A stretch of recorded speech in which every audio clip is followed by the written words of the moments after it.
Welcome to Utah. I've come out here with this beautiful yellow Oregon Sunstone that I got straight from a miner in Oregon, and I brought my faceting machine and set it up in a cabin outside of Arches National Park, and I'm going to cut it for you.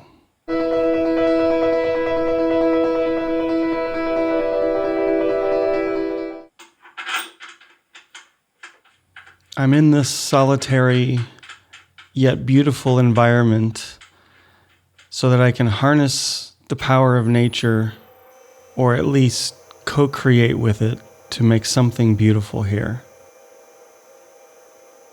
So I start off by getting my machine set up, getting the water set up. I need a nice slow drip on this coarse 100 grit sintered lap so that I can preform the stone and change it from this rough, random, flat, amalgamous shape into something a little bit closer to the kind of design that I want to create. The entire preforming step is done by hand, so I'm just cutting and looking and cutting and looking, taking off all the inclusions and pushing it towards a shape I want it to be.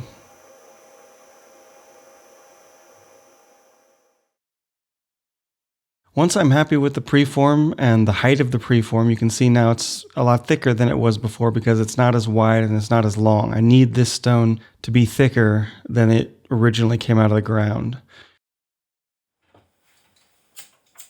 So once I'm happy with that, it's time to dop the stone. So dopping the stone means hooking it onto my machine, hooking it onto one of these little metal sticks, which are called dops, using this red dop wax. So this is easier than it looks. I heat up the wax, I heat up the stick, I heat up the wax, I heat up the stick, and I'm adding more wax onto the stick because this stone's a bit bigger and I need more wax to hold it. Once I'm happy with the amount of wax that's on here, all I have to do is heat up the stone and heat up the wax and put them together. Once the stone's attached to the wax, I still need to heat it up a little bit more and really build up a strong support in the wax for the stone. I also need to center the stone to make sure that as I'm cutting it, I'm not cutting more from one side than the other. I want it to be perfectly centered on my dop so that I can perfectly cut a balanced and symmetrical stone. The final step before I can start cutting is to put the dop into my handpiece and double check that it's perfectly centered.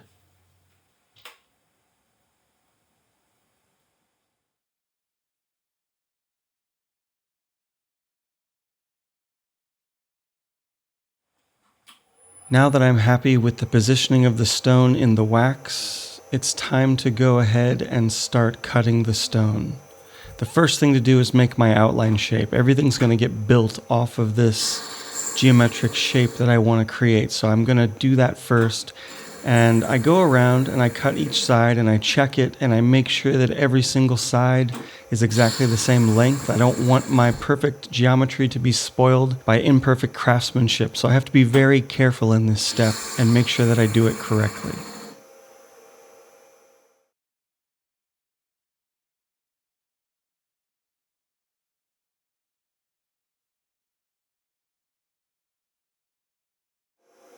Now that my outline's complete, I'm ready to cut the crown. So I have to change my lap. I'm no longer on this rough preforming step. I need to be on a finer lap for cutting the facets in. So that's going to be my 600 grit sintered lap. The sintered laps have diamond inside, so I don't have to worry about adding anything or preparing it. Essentially, it's just add water. Now once my lap's on there, I'm going to change my angle to my first crown angle. So this is going to be the top of the stone, and I'm going to be cutting in the first tier of facets, creating a girdle line that's symmetrical and even. I go through one by one. Gem cutting is like a ritual. It's a meditative process where you have to keep doing the same motions over and over and over. And maybe on video it seems a bit repetitive or boring, but actually it's quite nice. It creates a kind of Zen state where you just get into this zone and you're really, really focused on minute things. I keep picking it up and looking at it through the loop to make sure that every single meet point is perfect. Every single facet is exactly the same size as its neighbors. It really makes you aware of what's going on in this microscopic world. And so I just go through and I'm really in the zone. Time is passing by and I'm not aware of it. My mind is empty and clear. I'm not thinking about anything but this thing that I'm working on. And it's easy. I look, I cut, I look, I cut. And eventually I get everything exactly to the point where I want it to be. Everything's balanced, no mistakes, no facets bigger than any other facets. They're all exactly positioned where they should be. So now I move on to the last facet on the crown, which is the table. Now I already had a table preformed in, but now I'm going to cut it exactly to the size I need it and really make it hit all the meet points at once. So I have to be careful with this because if I make it too big, I can't get that back. Once it goes past the meet points, the point where the stars touch each other, I've essentially ruined it and I need to go back and cut other steps again. But I didn't ruin it. I was careful. And as you can see, all of my meet points are perfectly met up. And this crown is fully finished, ready for polishing. Now when we switch from the cutting to the polishing, I have to switch the laps. I'm not going to need the water anymore because the polishing lap uses an oil diamond slurry. So I'm going to get rid of the water, I can put it out of the way, and switch to my tin lead lap. This is my absolute favorite polishing lap, and it's the only one that I took on this adventure across America. So if it can't polish every single stone, I can't use it. So I attach the lap, and I need to clean it off a little bit. There was a little bit of goo, or maybe that was just some dust from the travels. So I'm going to clean it off a little bit with my finger, and then I'm going to add a bit more diamond slurry. So this lap is set up in 2 rings. So on the outside ring, I've got a pre-polishing grit, which will quickly take off the skin of cutting. And then on the inside ring, I've got a polishing grit, which will give a very, very nice shine to the stone and take off any scratches. So that's 8,000 grit diamond on the outside, 60,000 grit diamond on the inside for all of you curious watchers. I put this on with my finger and I make sure not to cross-contaminate. I don't want the inside ring and the outside ring to cross over. They need to stay separated. Otherwise, my polishing is not going to go very well. Once I get the whole lap set up, I need my 2 paper towels. Again, inside ring, outside ring, no cross-contamination. And I'm ready to start back at the beginning, which is the first crown break facet. So I go back to my original angle. I go back to my original rotational index. And I just start over. From the outside to the inside, from the girdle to the table. One by one, I get every single facet polished. And I make sure that they're all the same size. The girdle level's even. I've got no scratches. Everything has to be perfect so that whenever I finish the stone, the light can come in and fully illuminate this beautiful golden color. So I go through one by one, just like I did in the cutting. And again, I'm in the zone. I'm in this Zen state, this meditation mode, and I don't notice the time going by. And luckily for you, I've got the ability to speed it up. So you don't have to notice the time going by either. We can just watch this in an accelerated way, and we can see what I'm trying to do here, which is fully polish first the breaks, and notice the girdle line is perfectly lined up. We've got no scratches, we've got no overlapping meet points around the girdle. So I switch to my second angle, and I just go through and do the rest. I have all the crown mains to do. Again, making sure that the meet points are perfect, nothing's overlapping or not quite reaching the point where it's supposed to be. And of course, no scratches. That's actually the hardest part. It's easy to get the meet points perfect, but sometimes right when you get to the meet point, you get a little scratch and you've got to go further. And then that might cause you to make the facet too big, and then you have to go back later and fix it. So I try to be as careful as I can and use all of the skills that I've developed over the last 10 years to try to make sure that all of my facets are perfect. And you can see that as the light goes around and shines on the stone, we don't see any imperfections, just polished parts and then the unpolished parts that I haven't gotten to. So next up is the stars. That's the last faceting step for this side. And I go back, I change my angle, I find the correct rotational index that I'm supposed to be on, and I come down and I polish each one. And you don't have to spend as much time as I did. We can just jump right to the conclusion of the crown, or at least the crown stars, and see how I did. So everything's polished in except for the table. And notice the stars are just a little bit overlapped on each one, but equally so that when I go to polish the table, I can just push it slightly bigger as the polish comes in, and it will perfectly match up to the points where I want it to be.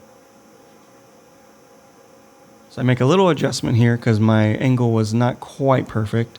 Testing, and it looks good. So now I go through and I polish the entire table until it's scratch-free and exactly the size I want it to be. You can see that as I go through and adjust and use my paper towel to wipe off all the slurry, you can see the shape of the facets imprinting with the diamond powder slurry onto the paper towel. So my final step before I can switch over and do the other side is to just go back and correct any little mistakes that might have happened, whether from over polishing or having a meat point get away from me. In the end, you can see every meat point is perfect, every facet is perfect, the table's perfect, and there are no scratches. Now that the crown side's done, I need to flip the stone over, so to do that, I need to take the stone off the dop. I do that by heating up the wax and using my tweezers to just pull the wax back. I want to take the stone off. I don't want to take the wax off because I can use this wax again for future projects. And also, if I put the stone into the acetone to clean it off with wax in it, it makes the acetone all sticky and red, and I prefer not to do that just to keep my acetone a little bit cleaner. So I keep pulling back the wax until eventually I can pull the stone right off without pulling off too much wax.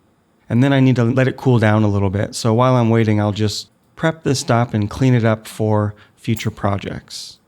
Now to flip the stone, I need a clean flat dop. I put it inside of this dop handle, and then I'm going to take this super glue and drop a little bit of it onto my acetone jar because it's really runny and I don't want it to run down my dop. And then I simply dip my dop into the glue, and then I pick up the stone and put the table that I just polished, which is flat, directly onto the flat dop. Since it's flat to flat, I don't need any special transfer fixture or any tool to help me do this other than just aligning the stone and centering it by eye. I've had a lot of experience doing this, so it really only takes a few seconds, and that means I don't need to carry around an extra tool in order to do that job. Now that the glue's dry, I'm ready to start cutting the pavilion. So this is the bottom of the stone. And for this design, this is one that I've made up myself, and it pretty much mirrors the top. So everything that happened on top happens on the bottom, other than the table. So I'm just going to go through and cut all those pavilion breaks. And I'm also controlling the thickness of the girdle right now. So the girdle is that belt that sits around the stone, and this is really what the jeweler uses in order to attach the stone to the jewelry. So I have to make sure that the girdle is very consistent and even all the way around, which means looking a lot and not cutting too much. So notice I've got a nice thin girdle, not too thick, but very consistent, and all of my facets are also the same size. So now it's time to go to the second tier, the second step of the pavilion, which is going to split all of those breaks in half. So I'm going to have 7 pavilion mains that split 7 pavilion breaks. And I just need to cut them until they exactly hit the girdle. I don't want to make them too big because that will mess up my pattern, but they all need to be the same size and they all need to come to the same point on the girdle.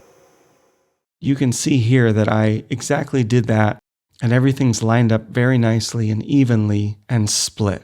Each main is split into 2. That gives me a little bit of extra sparkle on the bottom of the stone. And then for my final tier, I'm going to split those in half and bring them all into a nice focal point, which is the culet point on the bottom. So I change to my final angle and I set my final index setting for this tier. And it's time to cut the pavilion stars. So these are very, very small. So it's just a little touch on each one. and then I check, and once I'm happy with it, I go to the next one, and the next one, and the next one. And this rapidity, this rhythm, really helps to encourage my Zen state, my flow state. And in no time, everything's there, tiny, pristine, perfectly executed, and ready to be polished. So I take off my cutting lap, just like I did on the crown side, and I'm going to switch over to that tin lead lap, my secret weapon, as I like to think of it, because it's such a good material for polishing almost every type of stone. So I'm going to put that back on. I don't need to clean it or put any diamond powder on it this time because I already did that on the other side. It's still loaded up and ready to go. So I just turn it on and start going. I don't need the splash guard anymore because there's no more water. Again, it's a diamond oil slurry, so that keeps the stone cool and lubricated while also holding the diamond onto the lap. So I go back to my original Pavilion brake setting and double check my index, and now it's time to come down and one by one methodically go through and polish each one of those Pavilion brakes that I did in the cutting step. During this step, I'm also going to polish the girdle. And as you can see, once the first tier is polished, it makes it a lot easier to see what the pattern looks like. It's very symmetrical and everything's nicely positioned for perfect symmetry from the crown. Now I'm ready for my second tier, so I'm going to change my angle, change my index, and come down and polish the Pavilion main. So these are those two split triangular facets that split the brakes in half. There's 14 of these because it's 7 mains split in half. So I just go through one by one, make sure that they're all to the same size. Again, no scratches, no little marks, no rough skin from the previous steps. It has to be perfectly executed. Otherwise, it's going to diminish my color and my light return once I take it off.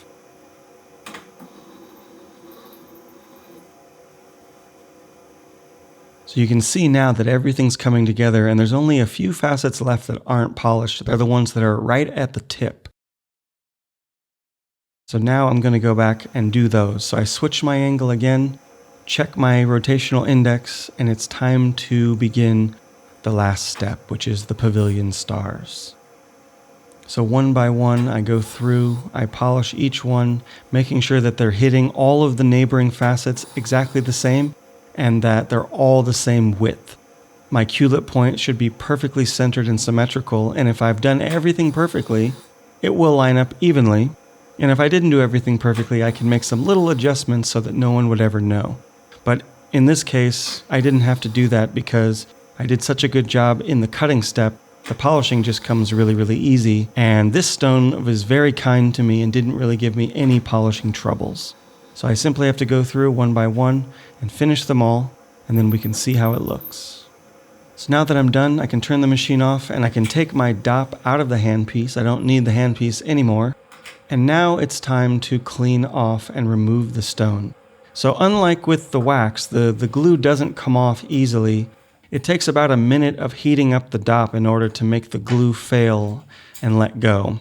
Luckily for you, you don't have to wait a minute. We can just cut right to it. And you see that once the glue is hot, I can just push it against the wood. It comes right off. But at this point, the stone is really hot, so I don't want to pick it up. I don't want to put it into the acetone until it's cool. So I'm going to let it cool down a little bit, whether by natural means or through my own power. And once it is cool, I'll put it into the acetone so that it dissolves the rest of that super glue. It only takes a minute now. If I wouldn't have heated it up and let the glue fail first, it would take several hours for this glue to dissolve. But now that I've taken the dop off, the acetone just dissolves the glue in about a minute. And then I can spray the stone off with some alcohol just to make sure that any residue is off. And it's time to appreciate and enjoy what I've created. A beautiful, sparkly, unusually 7-sided stone. And you can see it's brilliant, it's colorful, and I even got a pretty respectable yield considering how flat this stone originally started as. Thanks for joining me, and if you enjoyed this video, I hope you'll consider subscribing to me on Patreon. This has been Justin K. Prim for the Gem Cutter's Craft.